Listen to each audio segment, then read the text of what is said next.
Assalamualaikum warahmatullahi wabarakatuh. Alhamdulillahirrabbilalamin. Wabihi nasta'inu ala umurid dunya waddin. Wassalatu wassalamu ala nabiyyina Muhammad wa ala alihi wa ashabihi ajma'in, amma ba'd. Ayuhal ikhwat wal akhwat, kita lanjutkan materi kita, kitab Ushulun fit Tafsir, yang kemarin kita sampai di halaman 19 ya. Halaman 19 ini kita lanjutkan, dan ini akan berkaitan tentang sejarah penulisan Al-Quran. Yang kemarin juga sejarah penulisan Al-Quran, tetapi yang kali ini lebih khusus lagi, sebab judulnya adalah Kitabatul Qur'ani wa Jam'uhu, penulisan Al-Quran dan pengumpulannya. Kitabatul Qur'ani wa Jam'uhu, penulisan Al-Quran dan pengumpulannya. Li kitabatil Qur'ani wa jam'ihi thalathu marahila. Penulisan Al-Quran dan pengumpulannya punya 3 tahapan. Marahil, jamak dari marhalah. Ada 3 tahapan penulisan Al-Quran secara sudut pandang sejarah ya. Pertama, al-marhalatul ula, sejarah pertama, fi ahdin nabiyyi sallallahu alaihi wasallam, terjadi pada masa Nabi. Ini tahapan yang pertama.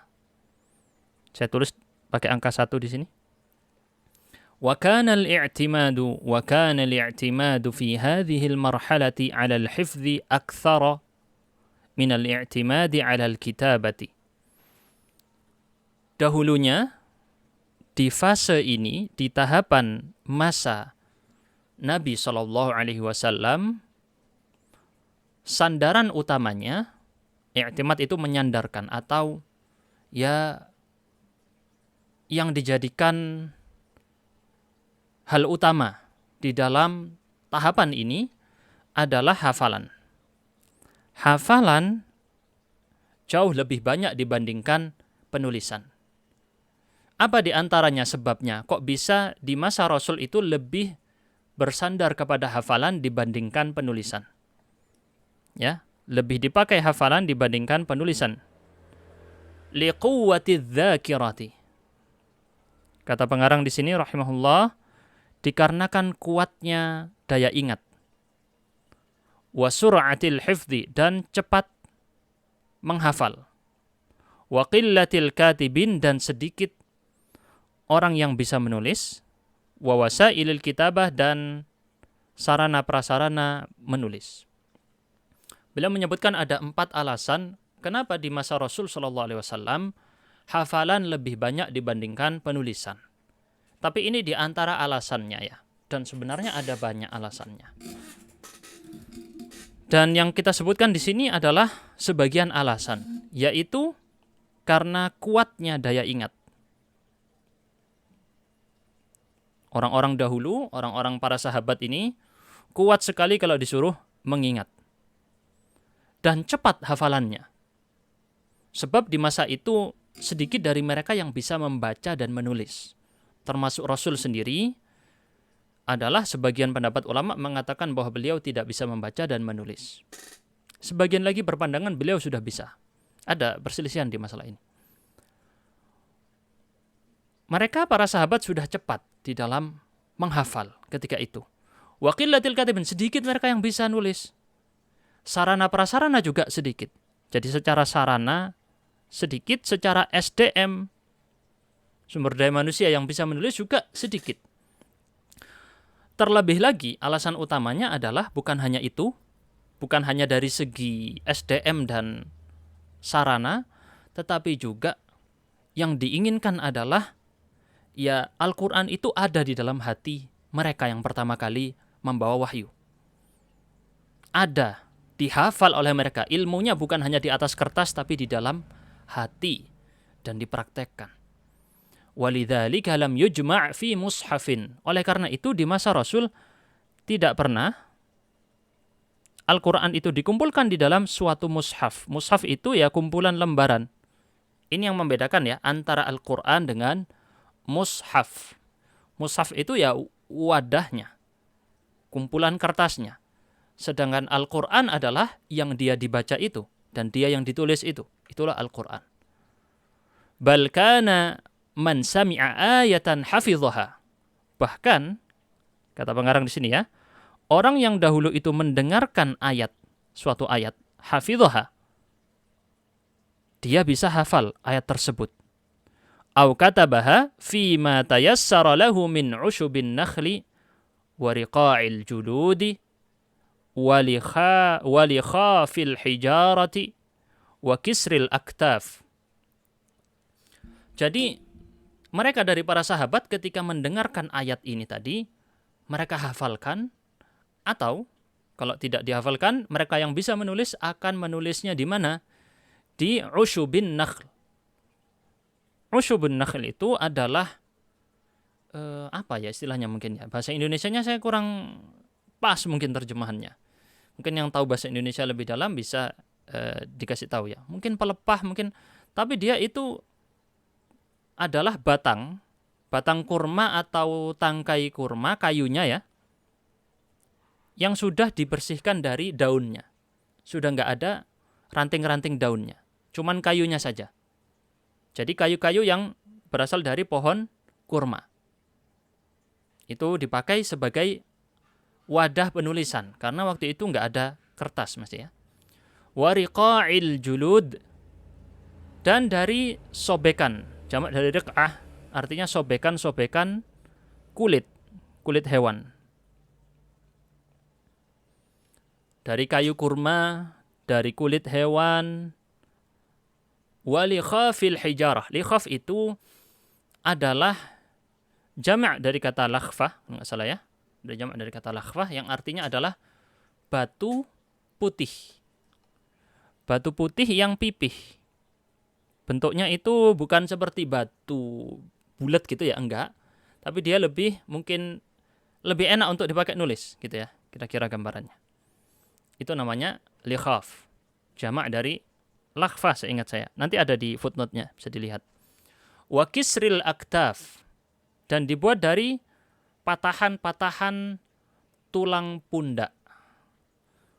Jadi tulang apa itu ya? Tulang pundak. Aktaf itu jamak dari katif. Katif itu ini ya, pundak ini. Tapi bukan pundaknya manusia, pundaknya hewan. Tulang pundak itu mungkin lebar-lebar bentuknya ya, sehingga cocok dipakai buat nulis. Tulang pundak. Nah, ini adalah media untuk menulis di masa itu. Tidak ada kertas waktu itu ya.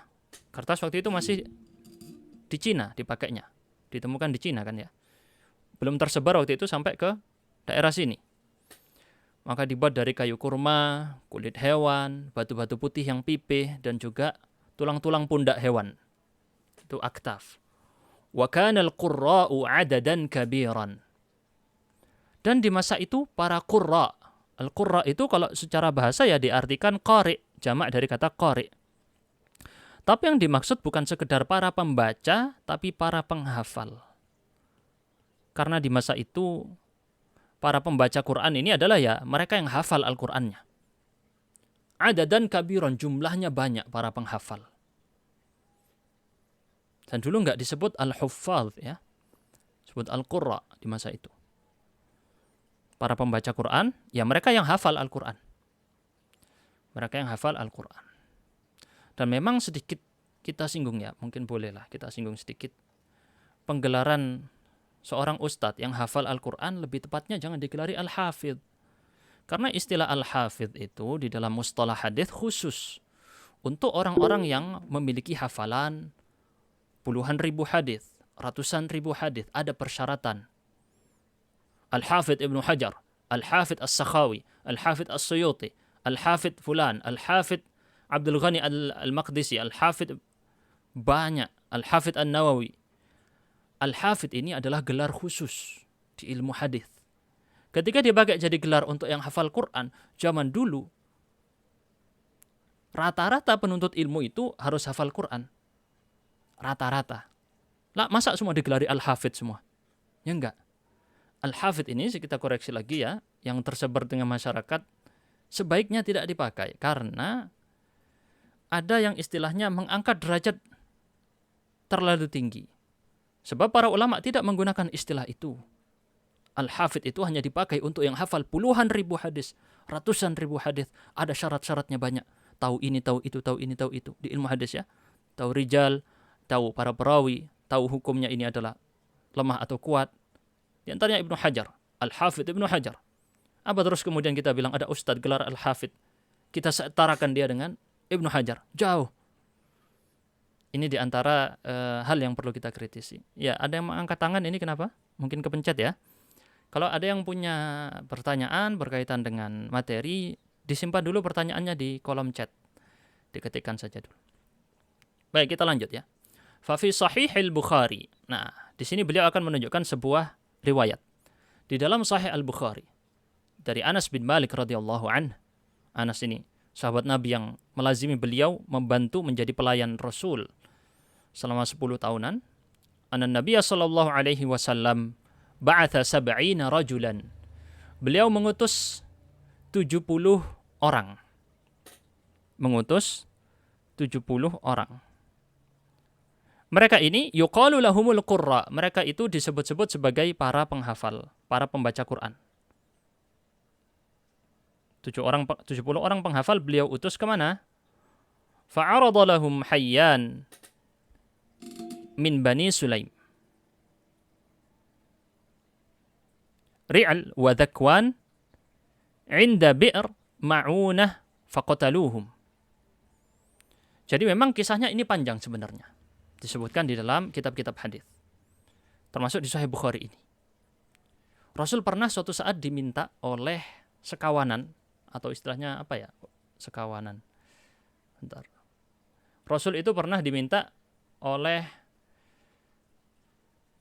sekelompok kaum, ya, yang mereka minta agar dikirimkan kepada mereka orang-orang. Sekawanan ya istilahnya. 70. Diminta dikirim 70. Diminta dikirim orang-orang yang bisa mengajarkan mereka Al-Quran. Sebagian riwayat yang lain meminta agar dibantu dalam sebuah peperangan. Sebagian ulama kemudian menjelaskan bahwa dua-duanya adalah sama yang dimaksud ya. Dua-duanya yang dimaksud adalah sama. Ini dikenal dengan istilah tragedi sumur Ma'unah. Boleh dicatat ya. Ini nanti dikenal dengan istilah tragedi sumur Ma'unah. Diriwayatkan dalam banyak buku sejarah dan kitab-kitab hadis. Rasul SAW suatu saat diminta ya oleh Asim bin Thabit, minta untuk dikirimkan beberapa pengajar Al-Quran. Mereka ingin belajar Al-Quran. Maka kemudian dikirimlah 70 orang. Sampai kemudian mereka di tempat Sumur Ma'unah. Ketika mereka sampai di daerah Sumur Ma'unah, mereka dibunuh, dibantai di situ. Nggak tersisa kecuali satu orang, yaitu Khubaib dan Zaid. Bahkan di sini disebut kecuali Khubaib dan Zaid, ada dua malah ya. Saya baca ada yang riwayat juga menyebutkan yang sisa hanya satu orang. Dikira sudah mati, ternyata belum mati. Dibantai oleh orang-orang non-muslim ini tadi, orang-orang kafir. Mereka membantai orang-orang Islam yang ditipu. Rasul di sini ditipu. Diminta didatangkan, kami ingin ngundang para ustadz ngajar Quran, gitu bahasa simpelnya ya. Yang dikirim oleh Rasul 70 penghafal Quran. Belum sampai kepada tempat yang dimaksud, yang diminta oleh Asim bin Thabit itu ya. Gak nyampe sana, baru tengah-tengah perjalanan, istilah gampangnya ya. Mereka dibunuh. Mereka dibunuh di Sumur Ma'unah tadi, Bi'r Ma'unah. Dan ini peristiwa yang membuat Rasul sangat sedih. Sangat-sangat sedih, bahkan ya, beliau kemudian melakukan kunut nazilah. Kunut nazilah itu kunut yang dibacakan ketika umat Islam sedang ditimpa bencana. Maka Rasul kemudian membacakan kunut nazilah, meminta agar mereka yang menzalimi itu tadi diberikan balasan. Sampai diriwayatkan dalam Sahih Bukhari, Anas bin Malik mengatakan, "Ma ra'aitu Rasulullah sallallahu alaihi wasallam hazina huznan qattu ashadda minhu." aku belum pernah melihat Rasul lebih berduka, lebih sedih dibandingkan akibat peristiwa tersebut. Karena Rasul kehilangan 70 penghafal Quran. 70 penghafal Quran hilang. Sampai begitu sedihnya Rasul mengadakan kunut nazilah selama 1 bulan atau lebih. Beliau mendoakan keburukan buat orang-orang yang terlibat dalam pembunuhan tragedi Sumur Ma'unah ini. Di sini Syekh Ibnu Utsaimin hanya menukil kisah ini secara singkat. Tidak dijelaskan secara panjang. Bagi yang ingin melihat secara panjang bisa dilihat di Sahih Bukhari. Itu ya. Dan ada banyak. Bukan hanya di Sahih Bukhari saja, dalam banyak riwayat bisa diketik. Biasanya kalau mau lihat cerita lebih lengkap, mungkin ada yang nggak bisa buka kitab kuning, kitab Arab gundul ya. Bisa dengan ketik saja ini. Kadang nggak ditulis Sumur Ma'unah, biasa ditulis Bir Ma'unah. Bir Ma'unah gitu ya. Diketik di Google aja Bir Ma'unah kalau mau melihat cerita lengkapnya tentang tragedi ini. Dan ini membuat sedih Rasul sallallahu alaihi wasallam sebegitu dahsyatnya. Wa fis sahabati ghairuhum katsir. Di antara para sahabat juga ada banyak. Kal khulafa'il arba'ah, seperti khalifah yang 4, Abu Bakar, Umar, Uthman, Ali. Wa Abdullah bin Mas'ud. Ini maksudnya para penghafal juga ada banyak selain mereka tadi. Di antaranya khalifah yang 4 adalah para penghafal Quran, Abdullah bin Mas'ud, Salim maula Abi Hudzaifah. Kalau ada kata maula ini bagi yang tidak tahu istilah maula. Maula ini adalah budak yang dibebaskan. Ketika dia dibebaskan oleh orang yang membebaskan, dinisbatkan kepada pembebasnya. Salim, budak yang dibebaskan oleh Abi Hudzaifah. Gitu ya. Ini istilah di masa lalu, sekarang ya sudah nggak ada. Jadi dia nggak pakai nisbat bin, untuk menghormati dia pakai nisbat maula, sampai seperti itu. Salim maula Abi Hudzaifah. Salim, budak yang dibebaskan oleh Abi Hudzaifah. Namanya maula. Wa Ubay bin Ka'ab, ini juga terkenal ya. Ubay bin Ka'ab. Wa Mu'adz bin Jabal. Ubay bin Ka'ab di Mekkah. Bertugasnya Mu'adz bin Jabal diutus ke Yaman. Wa Zaid bin Thabit. Zaid ini sang penulis wahyu, nanti kita bahas. Wa Abi Darda radhiyallahu anhum jami'an. Ini beliau menukil para penghafal yang terkenal di masa Rasul. Yang mana mereka adalah para sahabat yang pembesar-pembesarnya ya. Yang anak-anak para sahabat nanti dibahasnya. Maksudnya adalah mereka generasi setelahnya, seperti Abdullah bin Umar, Abdullah bin Amr bin As, Abdullah bin Abbas. Itu generasi anak-anak para sahabat. Atau biasa disebut dengan sigharus sahabah, para junior. Sahabat yang junior. Tadi para sahabat yang senior. Al-marhalatu tsaniyah. Tahapan yang kedua. Kita catat ya. Tahapan penulisan Al-Quran yang kedua terjadi pada masa Abu Bakar. Fi ahdi Abi Bakrin radhiyallahu anhu. Berarti kita simpulkan dulu fase pertama ketika masa Rasul tidak ada penulisan kecuali sebagian. Dan itu pun ditulisnya di pisah-pisah. Ada yang di kayu kurma, ada yang di kulit hewan, ada yang di batu putih, ada yang di tulang-tulang pundak hewan. Jadi beragam medianya, tetapi lebih utama di masa Rasul adalah hafalan. Yang dijadikan pegangan adalah hafalan. Bahkan Rasul SAW dalam beberapa riwayat menyebutkan larangan untuk menulis Al-Quran. Ya, ada ya. Larangan, beliau melarang untuk ditulis. Tapi nanti itu ada penjelasan lebih rincinya. Dalam rangka beliau melarang itu supaya umat Islam fokus ketika itu dengan hafalan. Agar fokus dengan hafalan. Panjang tentang masalah itu, kita fokus dan di buku saja dulu. Supaya waktunya cukup untuk menghatamkan kitab ini. Malah ini kayaknya nggak cukup untuk hatam bulan Ramadan, tapi nggak tahu ya, kita lihat nanti. Di masa Abu Bakar, mulai ada perubahan. Apa yang terjadi? Fissanati tsaniyati. Fissanati bukan tsaniyati ini ya. Fissanati tsaniyata asyrata. Dalam bahasa Arab, kalau angka belasan, maka dia diharokatin fathah semua, bagian pertama dan kedua. Fissanati tsaniyata asyrata minal hijrati, pada tahun ke-12 Hijriyah. Ya, wa sababuhu annahu qutila fi waq'atil Yamamah. Sebabnya apa? Kok Abu Bakar ini melakukan penghimpunan Al-Quran atau ditulisnya Al-Quran? Secara lengkap semuanya. Kalau di zaman Rasul terpisah-pisah penulisannya ya. Di zaman Abu Bakar mulai dikumpulkan semuanya. Sebabnya adalah telah terbunuh di perang Yamamah adadun kabirun minal qurra, jumlah yang besar dari para penghafal Al-Quran. Ya, jumlahnya sangat besar. Minhum, di antara mereka ada siapa? Ada Salim Maula Abi Hudzaifah yang tadi yang kita sebut ya. Ada Salim Maula Abi Hudzaifah. Ahadu man amara an-nabiy sallallahu alaihi wasallam bi akhdhil Qur'ani minhum. Salah seorang sahabat yang Rasul secara tegas mengatakan bahwa dia adalah orang yang disuruh diambil Al-Quran dari dia. Salim Maula Abi Hudzaifah dianggap sebagai gurunya Al-Quran secara resmi oleh Rasul. Para sahabat diminta untuk mengambil ilmu dari Salim Abi Hudzaifah. Ambillah ilmu Al-Quran dari Salim Abi Hudzaifah. Salim yang ini adalah senior utama, guru besar Al-Quran, wafat di perang Yamamah. Perang Yamamah ini bagi yang tidak tahu adalah perang ketika Abu Bakar memerangi sang nabi palsu, yaitu Musailamah Al-Kadzdzab, yang mengaku dia sebagai nabi setelah Rasul. Ini perang melawan Musailamah Al-Kadzdzab dan para pengikutnya.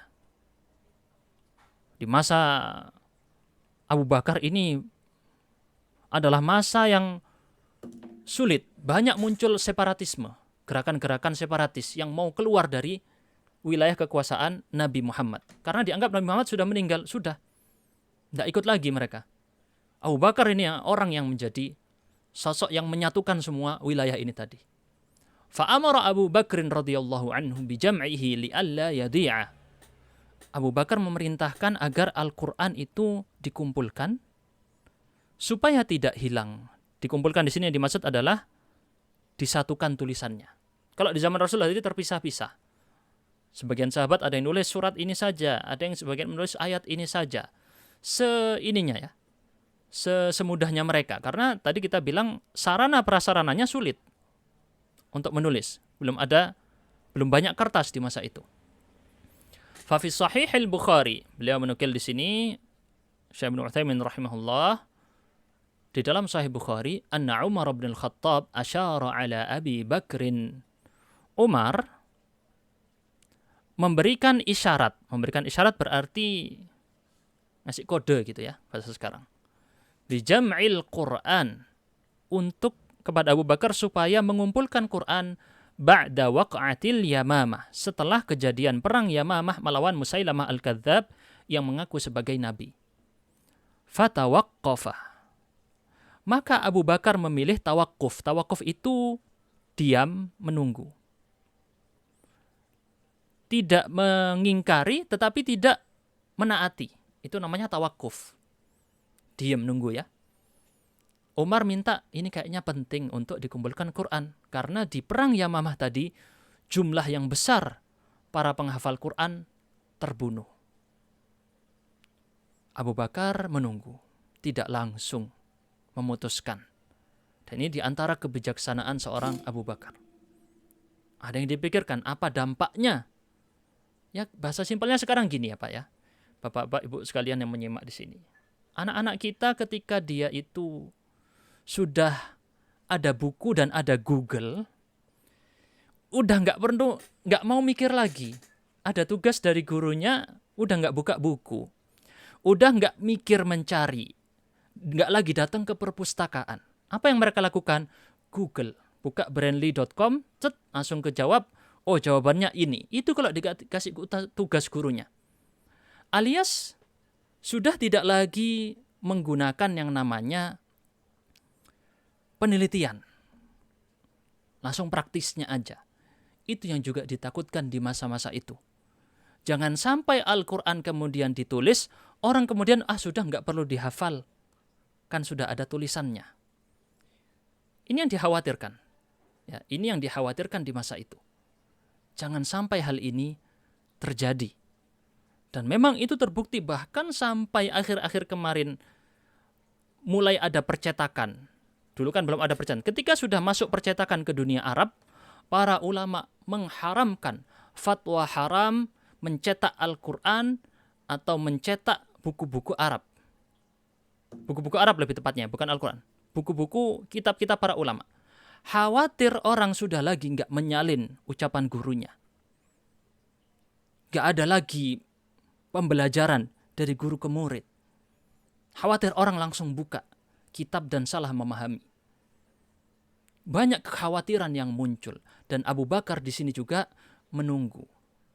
Khawatir orang kalau sudah Quran sudah tertulis, udah nggak ngafal lagi orang-orang.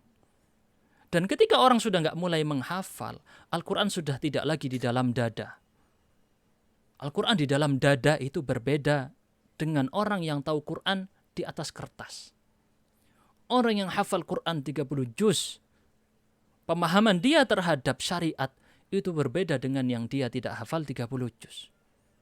Orang yang hafal, dia tahu suatu hukum, dia seakan-akan di depannya. Dia bisa ngambil ayat ini atau ayat ini atau ayat ini. Seperti orang pakai kacamata VR zaman sekarang tuh ya. Dia bisa lihat, oh saya perlu ayat ini berkaitan dengan ini dalam masalah ini. Terus ayat yang ini, dia langsung bisa munculkan ilmunya semua di depan mata dia, padahal dia nggak bawa buku apapun. Ini yang hilang di zaman sekarang. Dan ini yang dulu ditakutkan oleh para sahabat. Termasuk Abu Bakar di sini berpikir ulang, Rasulullah SAW bahkan melarang menulis Al-Quran. Tetapi memerintahkan kepada sebagian kecil sahabat untuk menulis. Tapi lafaz larangannya umum untuk para sahabat. Falam yazal Umaru yuraji'uhu. Maka Umar terus-menerus. Lam yazal itu menunjukkan keterus-menerusan. Umar terus-menerus yuraji'uhu, mengulang-ulangi hal ini. Kepada siapa? Kepada Abu Bakar. Hatta syarahallahu sadra Abi Bakrin lidzalik. Sampai Allah bukakan, lapangkan dada Abi Bakar untuk menerima perkara ini. Akhirnya setelah Umar sering mengajukan permasalahan ini kepada Abu Bakar, Allah kemudian membukakan hati Abu Bakar menerima perkara ini. Fa'arsala ila Zaid bin Thabit. Fa'arsala ila Zaid bin Thabit. Faedah bahasa Arab sedikit. Ini kalau nggak ada bin maka dibaca Zaidin. Tetapi ketika ada bin, dia jadi Zaid bin Thabitin. Begini ya. Maka Abu Bakar mengutus kepada Zaid bin Thabit. Fa'atahu wa indahu Umar. Maksudnya Abu Bakar memerintahkan Zaid bin Thabit. Maka Zaid bin Thabit mendatangi Abu Bakar. Wa indahu Umar. Di sisinya ketika itu ada Umar. Faqala lahu Abu Bakrin. Maka Abu Bakar mengatakan kepada Zaid bin Thabit. Innaka rajulun syabun aqil. Sungguhnya engkau adalah seorang lelaki yang masih muda, syab, aqil, berakal, cerdas. Kamu ini pemuda cerdas. La nattahimuk. Kami juga tidak nattahim. Nattahim itu dari kata ittahama. Ittahama itu menuduh. Kami tidak menuduh kamu. Maksudnya kamu orang terpercaya di sisi kami. Kami tidak pernah menuduh kamu dengan hal-hal yang negatif. Wa qad kunta taktubul wahyi.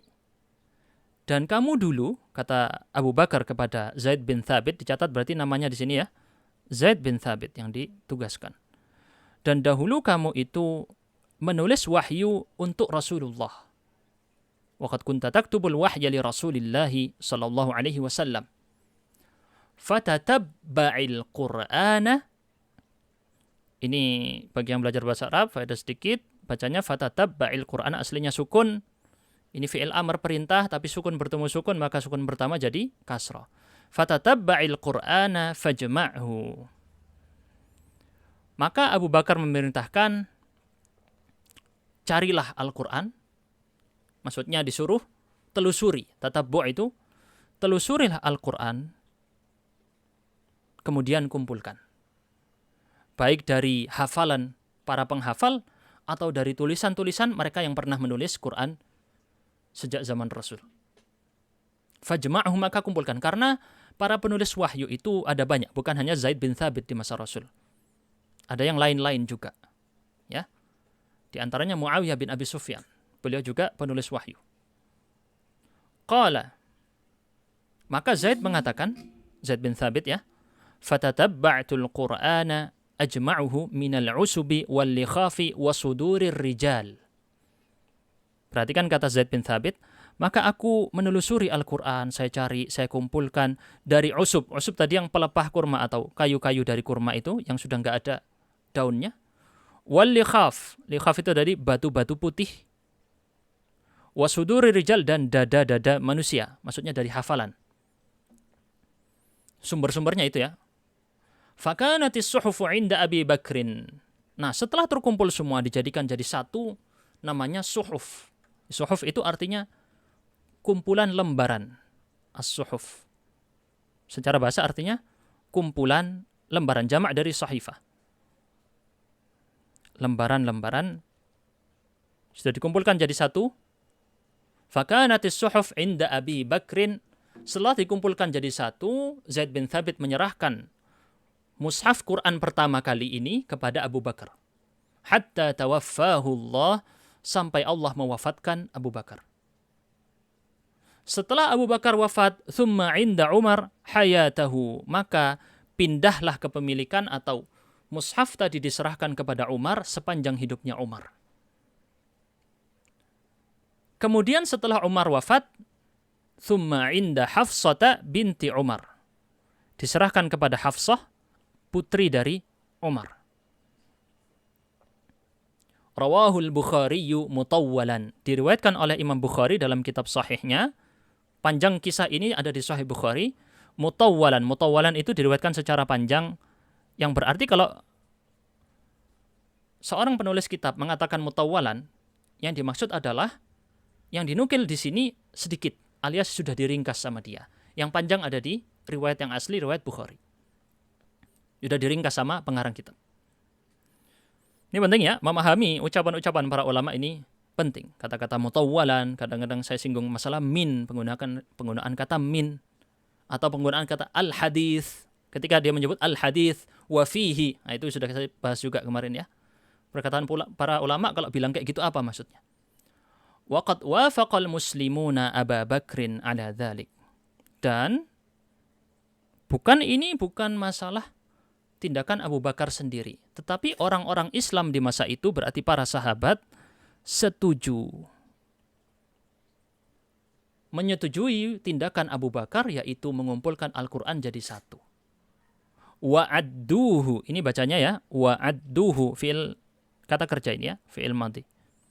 Dan mereka menganggap, menghitung, adda ya'uddu, menghitung tindakan Abu Bakar mengumpulkan Al-Quran sebagai di antara prestasi dia dan kebaikan beliau. Hatta qala Aliyun radhiyallahu anhu, sampai-sampai Ali ibn Abi Thalib mengatakan, a'zamun nasi fil masahifi ajran Abu Bakrin. Perhatikan perkataan Ali di sini, mungkin saya tandain dengan stabilo seperti ini ya. Ya. Perkataan Ali apa di sini? A'zamun nasi, sebesar-besar manusia, paling besarnya manusia, fil masahifi, dalam pembuatan mushaf, pengumpulan mushaf, ajran. Ajran ini kalau dalam bahasa Arab berarti i'rabnya apa? Tamyiz. Ini namanya tamyiz. Tamyiz untuk kata apa? Untuk kata a'zamun nas. Ini namanya tamyiz jumlah.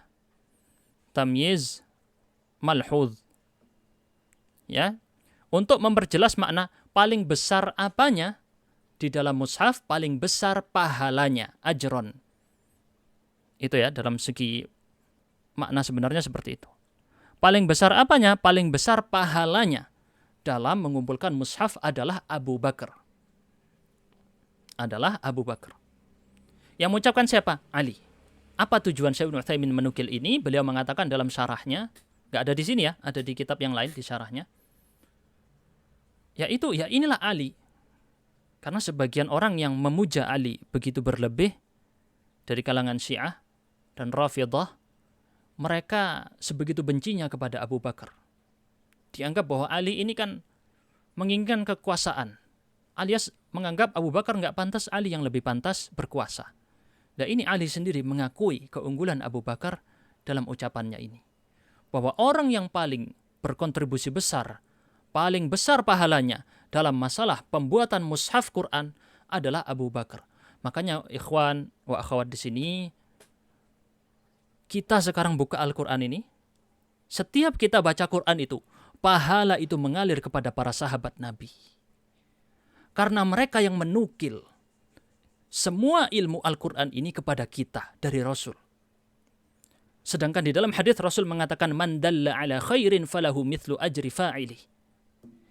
Orang yang menunjukkan kebaikan kepada orang lain, maka dia mendapatkan pahalanya seperti orang yang melakukan, la yanqusu min dzalika syai'a, tidak berkurang sedikit pun. Kita ngajari anak kita baca Al-Fatihah, selama anak tadi baca Al-Fatihah, pahalanya mengalir ke orang yang mengajari. Maka ketika kita buka Al-Quran, baca Quran, pahala itu semua, satu dunia ini, dari generasi ke generasi, 1400 tahun, semua pahala tadi bayangkan. Semua pahala 1400 tahun, jutaan miliaran umat Islam mengalir kepada para sahabat Nabi yang menukil, terutama Abu Bakar. Maka lancang sekali kalau sampai ada lisan-lisan yang sembarangan menuduh para sahabat Nabi. Tak pantas. Karena pahala kita nggak ada apa-apanya. Pahala menemani Rasul itu besar karena masalah ini. Mereka yang menukil ilmu tadi, dan kita bisa baca Quran seperti sekarang karena berkat jasa mereka. Rahmatullahi ala Abi Bakrin huwa awwalu man jama'a kitab Allah. Semoga rahmat Allah, kata pengarang di sini, bagi Abu Bakar. Beliau adalah orang yang pertama kali mengumpulkan Al-Quran menjadi satu. Maksudnya di dalam satu bentuk buku atau lembaran-lembaran suhuf. Penting ya ikhwan sekalian ya. Ketika antum melihat, jadi kalau ada orang menyerang sahabat Nabi tertentu, Abu Hurairah diserang. Dia bilang Abu Hurairah ini cuma belajar kepada Nabi sekian tahun, cuma bentar. Kok tiba-tiba riwayatkan ribuan hadis? Ingat, yang diserang bukan Abu Hurairah. Yang mau dia serang adalah Islam. Bukan Abu Hurairah, dia nggak ada masalah dengan Abu Hurairah. Dia ingin menjatuhkan Islam dengan menjatuhkan Abu Hurairah. Makanya di sini, sebagai kita para penerus generasi Islam ini adalah membela kehormatan para sahabat. Adalah akidah yang tidak bisa diganggu-gugat. Karena ketika para sahabat dijatuhkan, maka mereka yang inginkan adalah bukan menjatuhkan sahabat, yang mereka inginkan menjatuhkan Al-Quran. Karena yang menukil dari Rasul kepada kita adalah para sahabat. Yang membawakan Al-Quran kepada kita para sahabat. Kalau sahabat semuanya adalah para pendosa, tidak bisa dipercaya, berarti Quran yang sekarang itu palsu. Lihat konsekuensinya. Ini yang kemudian penting bagi akidah Ahlussunnah wal Jamaah berpegang bahwasanya para sahabat Nabi, kita rela terhadap mereka sebagaimana Allah rela terhadap mereka. Penting ya ikhwan ya sekalian tentang akidah ini. Kita lanjut ya. Al-marhalatus tsalitsah. Ini karena saya singgung gini, banyak yang menyerang para sahabat bukan hanya dari kalangan Syiah saja, tetapi dari kalangan akademisi. Orang-orang yang menisbatkan diri kepada perkara ilmiah, merasa paling ilmiah, kemudian menjatuhkan para sahabat Nabi, dan ini berbahaya. Kita masuk fase ketiga di masa Amirul Mukminin Utsman bin Affan radhiyallahu anhu. Dan ini di antara bukti kepantasan Utsman bin Affan menjadi pemimpin yang ketiga sebelum Ali. Ini adalah bukti yang paling nyata. Mari kita lihat ya. Fis sanatil khamisati wal 20, terjadi pada tahun 25 Hijriah. Wa sababuhu ikhtilafun nasi fil qiraah. Apa sebabnya? Kalau tadi sebabnya di masa Abu Bakar adalah perang Yamamah, maka di zaman Utsman bin Affan sebabnya adalah perselisihan manusia dalam cara membaca. Fil qiraah. Cara baca. Bihasabi ikhtilafi, bihasabi. Ini saya sering mendengar dua versi ini. Bisa dibaca ala hasab, pakai sinnya diharokatkan, tapi ada juga yang bacanya hasb. dengan tidak. Maka di sini coba saya cek ulang, takutnya saya salah. Jadi yang sering saya dengar itu kan sebagian syekh itu pakai bahasa pasaran. Nah kalau sudah pakai bahasa pasaran nggak bisa jadi patokan ya. Ala hasbi, tapi ya kalau di sini yang saya cek masdarnya hasbi, tapi juga bisa hasab. Lebih tepat hasab, ala hasabi. Yang lebih tepat insyaallah adalah ala hasabi. Walaupun hasb juga bisa, mungkin dua-duanya bisa malah ya, karena hasb ini masdar dari hasaba yahsubu yang artinya mengukur. Dan ya tidak ada masalah di sini insyaallah ala hasabi atau bihasbi atau bihasabi. Antara dua itu insyaallah dua-duanya benar. Kalau ada yang menemukan yang lebih benar bisa disampaikan di kolom chat. Bihasabi ikhtilafi as-suhuf allati fi aidis sahabati. Ini berdasarkan perbedaan suhuf. Suhuf itu tadi ya, lembaran-lembaran mushaf yang ada di tangan-tangan para sahabat Nabi. Jadi para sahabat Nabi dulu juga buat mushaf sendiri-sendiri. Punya mushaf sendiri-sendiri. Fakhifatil fitnatu, maka ditakutkan terjadi fitnah. Khifat ini pakai mabni lil majhul, kata pasif. Fa'amara Uthman, maka Uthman memerintahkan antujma'a, untuk dikumpulkan hadhihi suhuf, semua mushaf-mushaf ini dikumpulkan fi mushafin wahid, pada satu mushaf saja. Li'alla yakhtalifan nasu, supaya para manusia tidak berselisih. Fayatanaza'u fi kitabillah, sehingga mereka kemudian berselisih tentang kitab Allah, dan itu adalah perkara yang berdosa. Wa yatafarraqu, sehingga mereka terpecah belah. Uthman bin Affan tidak mau ini terjadi. Perselisihan ini maksudnya tata cara bahasanya, bacaannya. Dan juga seperti kita singgungkan kemarin, urutannya juga. Ada ijtihad-ijtihad dalam masalah peletakan urutan surat. Kemarin kita singgung ini ya, di episode tentang urutan surat. Ada sahabat yang punya urutan surat yang berbeda dari sahabat yang lain, dan itu adalah perkara ijtihad yang istilahnya masuk dalam ranah yang ijtihad alias dibolehkan. Itu sudah kita bahas kemarin. Nah, takut terjadinya perselisihan bukan hanya masalah urutan tetapi juga cara baca. Karena Al-Quran ini turun ala sab'ati ahruf. Dalam hadis yang sahih, sesungguhnya Quran itu turun di atas 7 huruf. Syekh Ibnu Utsaimin menafsirkan 7 huruf, dan juga para ulama yang lain, yang dimaksud dengan 7 huruf adalah 7 logat bahasa.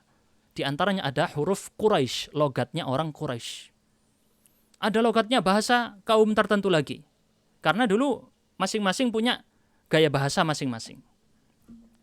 Fa fi sahihil Bukhari, dalam sahih Bukhari dinukil, anna Hudzaifah bin al-Yaman qadima ala Utsman, datang kepada Utsman. Ya, Hudzaifah bin Yaman datang kepada Utsman, datang dari mana?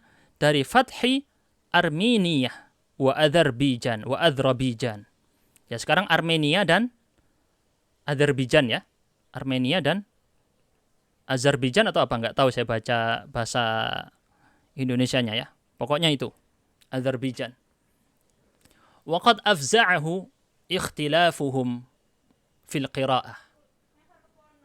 Wa qad afza'ahu, telah membuat Hudzaifah itu merasa gusar. Dia merasa terkejut atas perselisihan mereka dalam bacaan. Armenia dan Azerbaijan ini di daerah Asia Tengah. Ya, di utaranya atau di daerah utara ke timur, alias Persia ke atas. Ya, daerah Persia atau bekas-bekas daerah Persia. Sekitar itulah ya.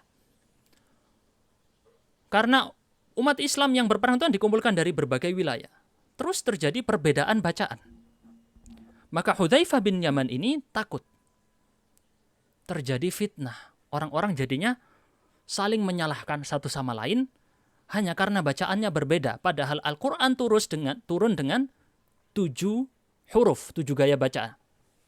Yang dimaksud bukan qiraat yang sekarang ya. Para ulama menjelaskan bukan itu. Qiraat yang sekarang semua sudah pakai bahasa Quraisy. Udah pakai bahasa Quraisy. Faqala ya Amiral Mukminin. Hudzaifah bin Yaman ini spesialis di bidang mengetahui orang-orang munafik. Makanya beliau itu sangat ahli di masalah fitnah. Spesialisnya di sini. Hadis-hadis tentang fitnah. Fitnah ini dimaksud bukan fitnah yang kita kenal di Indonesia ya, menuduh orang lain, bukan. Fitnah ini lebih umum. Fitnah itu bencana. Bencana apapun.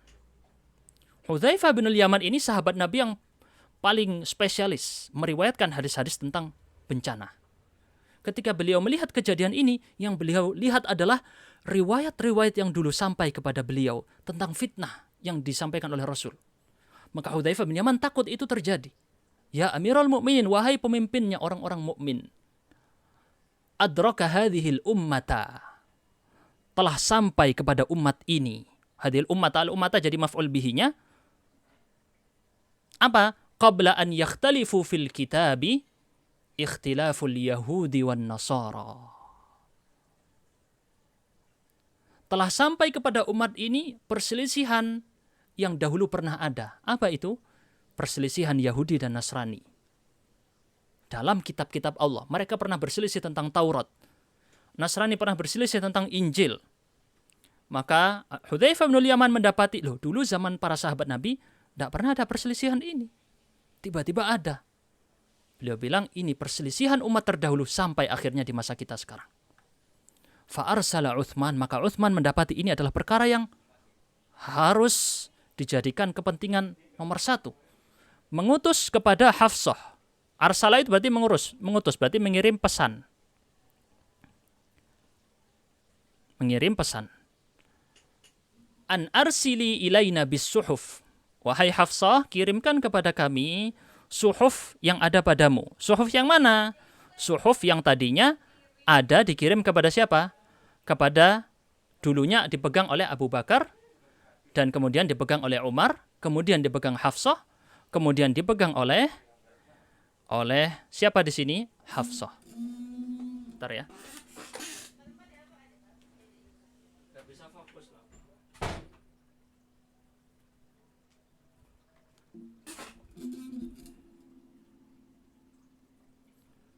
Baik, kita lanjutkan ya. Nansakhuha fil masahifi thumma narudduha ilaik. Kata Uthman, Hafsah kirimkan ke kami mushaf tadi dan kami akan menyalinnya. Kemudian kami kembalikan ke kamu yang asli. Fafa'alat, maka Hafsah melakukannya. Fa'amara Zaid bin Thabit. Maka Uthman memerintahkan Zaid bin Thabit. Wa Abdullah bin Zubair, anaknya Zubair bin Al-Awwam. Wa Sa'id ibn Al-As. Wa Abdurrahman ibn Al-Harith ibn Hisham. Ada berapa orang ini? Ada 4 orang ya. Uthman bin Affan memerintahkan 4 orang berikut ini untuk menyalin mushafnya yang ada pada Hafsah. Yang mana ini adalah mushaf sejak zaman Abu Bakar. Jelas? Fanasakhuha fil masahifi. Mereka kemudian menyalin mushaf ini. Tapi ingat, di sini ada peran dari Uthman, bukan hanya di situ saja. Ada perubahan apa yang muncul di masa Uthman? Perhatikan. Wa kana Zaid bin Thabitin Ansariyan. Zaid bin Thabit adalah orang Ansor. Orang Ansor itu dari suku Aus dan Khazraj, alias orang asli Madinah. Sedangkan yang 3 orang Quraisy. Quraisyiyin wa thalathatu Quraisyiyin, orang Quraisy. Quraisy ini dari yang tinggal di Mekah. Mereka punya logat masing-masing. Jelas ya? Quraisy ada logatnya sendiri, Ansar punya logat sendiri. Wa qala Uthmanu lirrahti thalathatil Quraisyiyin. Rahat itu artinya kumpulan orang yang jumlahnya di antaranya di sini 3. Uthman berkata kepada 3 orang tadi, yaitu siapa? Abdullah, Sa'id, dan Abdurrahman. Idza ikhtalaftum antum, kalau kalian berbeda, wa Zaid bin Thabitin fi syai', kalian berbeda dengan Zaid bin Thabit dalam suatu dari ayat Al-Qur'an, fi syai'in minal Qur'an, faktubuhu bilisani Quraisy. Ini yang menjadi peran utama dari Uthman. Dan ini menjadi poin kenapa perselisihan terjadi tadi. Kalau kalian berbeda pendapat, 4 orang penulis ini, 3 dari Quraisy, 1 dari Ansor, dalam ayat apapun di Al-Quran, maka kembalikan kepada bahasa Quraisy.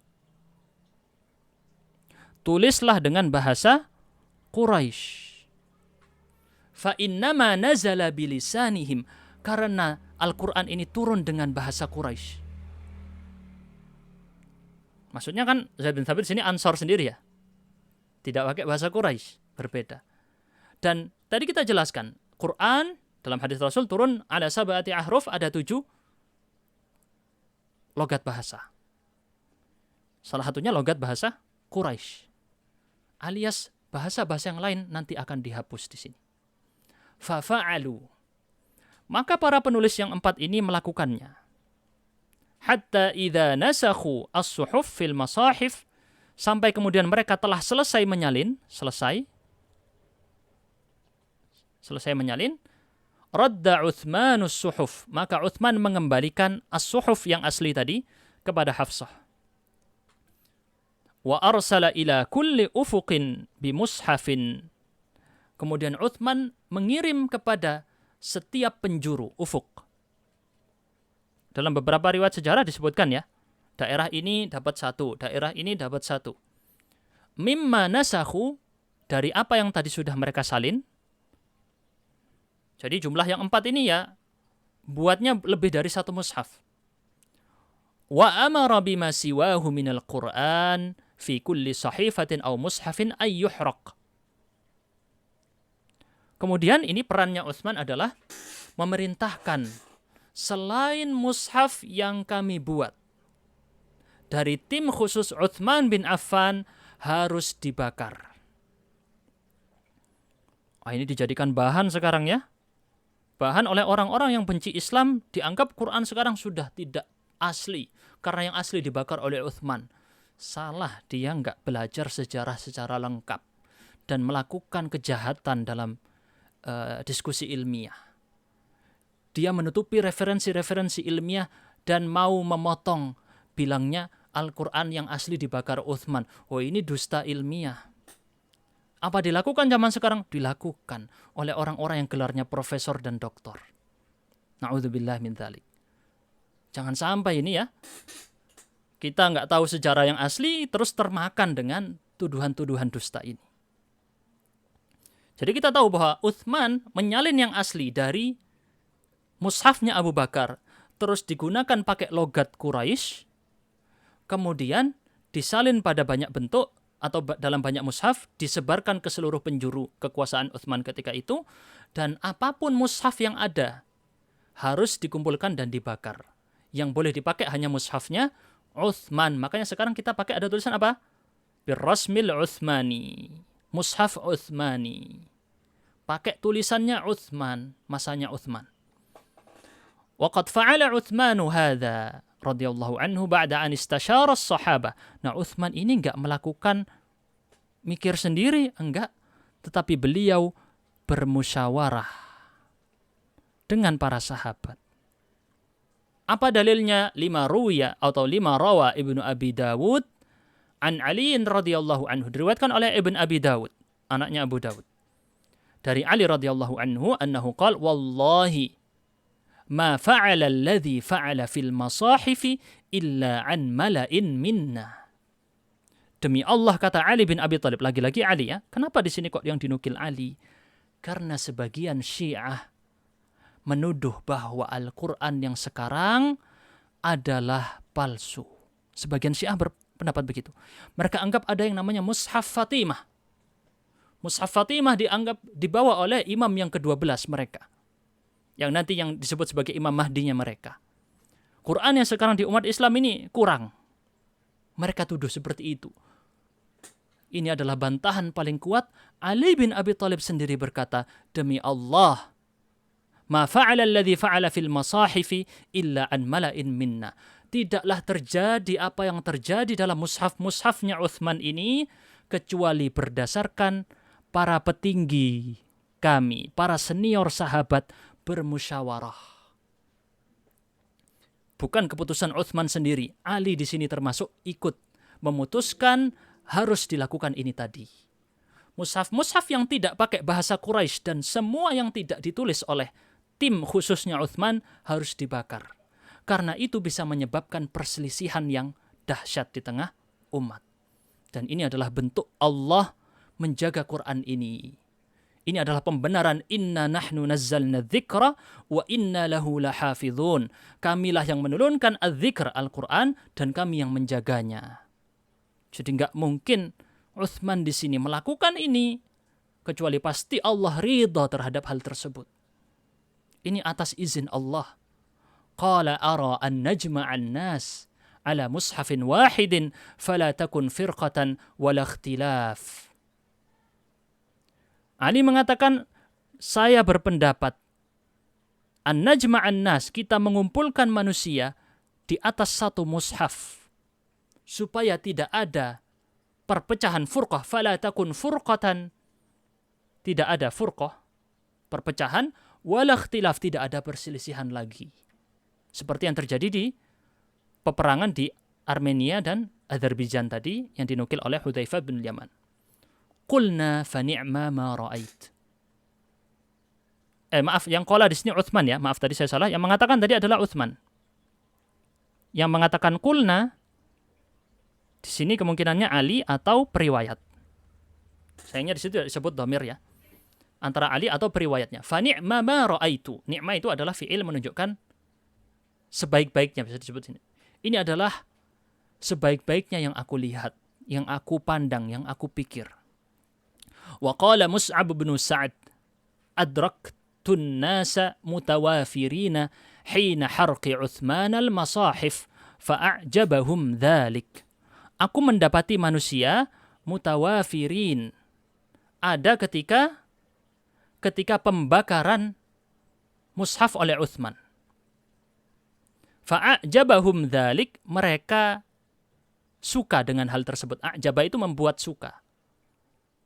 Orang-orang di masa itu rela dan suka dengan yang dilakukan oleh Uthman, dibakarnya mushaf-mushaf yang tidak resmi. Au qala lam yunkir dzalika minhum ahad. Mus'ab bin Sa'ad menukil kesepakatan yang disebut dengan kesepakatan Sukuti. Tidak ada satupun yang mengingkari perkara ini, alias semua sepakat atas apa yang dilakukan oleh Uthman, membuat mushaf ini tadi dan membakar yang bukan dari buatan timnya Uthman. Wa huwa min hasanati amiril mu'minin Uthman radhiyallahu anhu. Ini di antara kebaikan Uthman allati wafaqahul muslimuna 'alaiha, yang mana umat Islam sepakat semua atas hal ini. Dan kalau umat Islam sepakat, maka itu tidak mungkin di atas keburukan. Itu sudah ditentang di dalam hadis-hadis Rasul, tidak mungkin umat ini bersepakat di atas kesesatan. Wa kanat mukmalatan li jam'i khalifati Rasulillah sallallahu alaihi wasallam Abi Bakrin. Ini menjadi lebih lengkap atau disebut sebagai pelengkap atas mushafnya Abu Bakar. Wal farqu baina jam'ihi wa jam'i Abi Bakrin, dan perbedaan antara pengumpulan mushaf masa Abu Bakar dan masanya Uthman, annal gharada min jam'ihi, tujuan dari pengumpulan mushaf ini tadi di zaman Abu Bakar adalah mengumpulkan Al-Quran, taqyidul Qur'ani kullihi majmu'an fi mushafin hatta la yadhi'a minhu syai', dengan tujuan supaya Qur'annya tidak hilang. Duna ayyahmilan nas, tanpa memaksakan manusia untuk ijtima', untuk bersepakat di atas satu bentuk mushaf. Jadi di masa Abu Bakar nggak ada istilahnya semua harus pakai mushafnya Abu Bakar, nggak ada. Abu Bakar hanya menyimpan yang versi paling asli di tempatnya sendiri, sesuai dengan yang di zaman Rasul. Wadzalika annahu lam yadhhar atharun. Waduh, kepencet ya, kadang error gini, bentar. وذلك أنهم لم يظهر أثر لاختلاف قراءاتهم يدعو إلى حملهم على الاجتماع على مصحف واحد. Untuk mempersingkat langsung saya artikan keseluruhan. Karena tidak ada dampak, ya, tidak tampak dampak atas perbedaan bacaan mereka ketika zaman Abu Bakar belum ada, masa Abu Bakar, tidak ada istilahnya perselisihan. Perselisihan bacaan belum ada, sehingga tidak perlu untuk memaksa semua orang menggunakan mushafnya Abu Bakar. Ini yang membedakan pengumpulan Quran masa Abu Bakar dengan Uthman. Ammal gharadu min jam'ihi fi ahdi Uthman, adapun di masa Uthman, fahuwa taqyidul Qur'ani kullihi majmu'an fi mushafin wahid, pengumpulan Al-Quran di mushaf yang satu, dan memaksa manusia yahmilun nas, membawa manusia alal istima'i alaihi, untuk menggunakan mushaf ini. Dipaksa semuanya harus pakai mushaf ini. Yang bukan mushaf ini harus dibakar mushafnya. Lidzuhuril atharil mukhif biikhtilafil qiraat. Dikhawatirkan terjadi dampak yang mengerikan. Mukhif itu menakutkan. Akibat perselisihan bacaan. Berbeda bacaan ini, khawatir debat sana-sini terjadi, kemudian menyempal. Ada kelompok A, ada kelompok B. Terus jangan-jangan sampai terjadi peperangan. Wal'iyadzubillah. Maka untuk menutup pintu fitnah, Uthman membutuhkan yang namanya harus semuanya menggunakan mushaf Uthman. Tidak boleh selain mushaf Uthman. Ya, ini yang membedakan. Ini akibat adanya terjadi perselisihan, maka kemudian dibuatlah harus yang namanya pembakaran tadi, mushaf-mushaf. Baik. Paragraf terakhir sebelum kita tutup, saya mungkin bacakan secara lengkapnya, terus saya langsung simpulkan supaya waktunya cukup ya. Waqad dhaharat nataiju hadzal jam'i haitsu hasalat bihi al-maslahatul 'uzma lil muslimina min ijtima'il ummati wa ittifaqil kalimati wa hululil ulfah. Telah tampak dampak-dampak dari pengumpulan mushaf-mushaf ini, muncul maslahat yang besar. Apa itu? Bersatunya umat Islam di atas mushaf yang benar. Wandafa'at bihi mafsadatun kubra, dan telah tertolak satu mafsadat yang besar, min tafarruqil ummati wa ikhtilafil kalimah wa fashwil baghdha'i wal adawah. Wa fushuwil baghdha', fushu ini mungkin ya, fushu atau fashu, tersebar intinya. Fasha itu tersebar, fasha yafshu. Tertolak mafsadat besar, yaitu terpecahnya umat dan tersebarnya kemarahan atau permusuhan. Waqad baqiya ala ma kana alaihi hatta al-ana muttafaqan alaihi bainal muslimina mutawatiran bainahum. Ini kemudian menjadi kesepakatan umat Islam, bahkan dinukil secara mutawatir.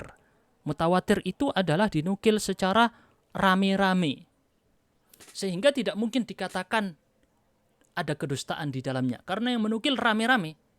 Rame, kerame, kayak gitu ya. Itu istilah tawatur dalam ilmu penukilan riwayat. Ya talaqqahu shaghir 'anil kabir, yang kecil mengambil dari yang besar, murid ngambil dari guru. Lam ta'bath bihi aidil mufsidin wa lam tatmasu ahwa'ul za'irin.